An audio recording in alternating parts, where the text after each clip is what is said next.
কিন্তু হলটির মালিকানা হস্তান্তর নিয়ে জটিলতায় পড়েছে মুক্তিযোদ্ধা কল্যাণ ট্রাস্ট। কেননা হলটির জায়গায় এরই মধ্যে গড়ে উঠেছে বিশাল শপিং কমপ্লেক্স। কিন্তু মূল মালিক জায়গাটি ফিরে পেতে চান সিনেমা হলের আকারে। মোহাম্মদ তৌহিদের রিপোর্ট। পুরনো ঢাকার মূল সিনেমা হল এখন ইতিহাসের অংশ, যদিও সিনেমা হলটি আর নেই। 2001 সালে সেখানে গড়ে তোলা হয় মূল শপিং কমপ্লেক্স। স্বাধীনতার পর সিনেমা হলটিকে পরিত্যক্ত ঘোষণা করে এর নিয়ন্ত্রণ নেয় শিল্প মন্ত্রণালয়। পরে এটি দিয়ে দেওয়া হয় মুক্তিযোদ্ধা কল্যাণ ট্রাস্টকে।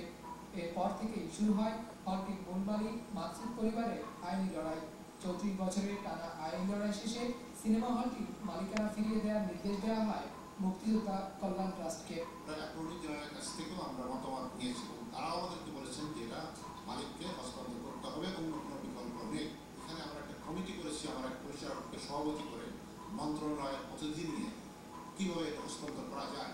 কিন্তু মালিকানা ফেরত দিতে গিয়ে তৈরি হয়েছে জটিলতা, কেননা মূল মালিক শপিং কমপ্লেক্স নয়, আগের অবস্থায় সিনেমা হল ফেরত চান।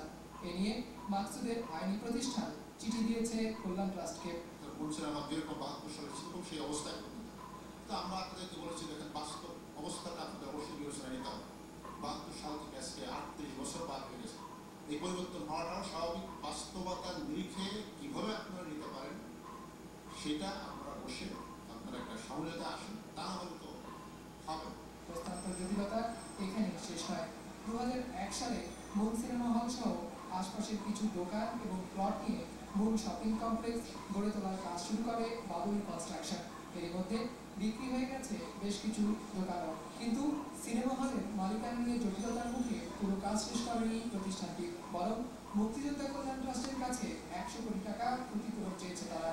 মার্কেট থেকে করেছে তারা আসে আমাদের কাছে একটা দুই মাসে 100 কোটি টাকা দিতে হবে, আমাদের 100 কোটি টাকা তাদেরকে আমরা রেখেছি।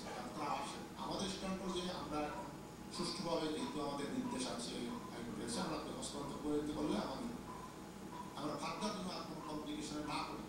এসব জটিলতা নিরসন করে সিনেমা হলের মালিকানা হস্তান্তরে ট্রাস্ট এবং মাকসুদের আইনজীবীদের মধ্যে বৈঠক হলেও সমাধানের পথ মেলেনি এখনো।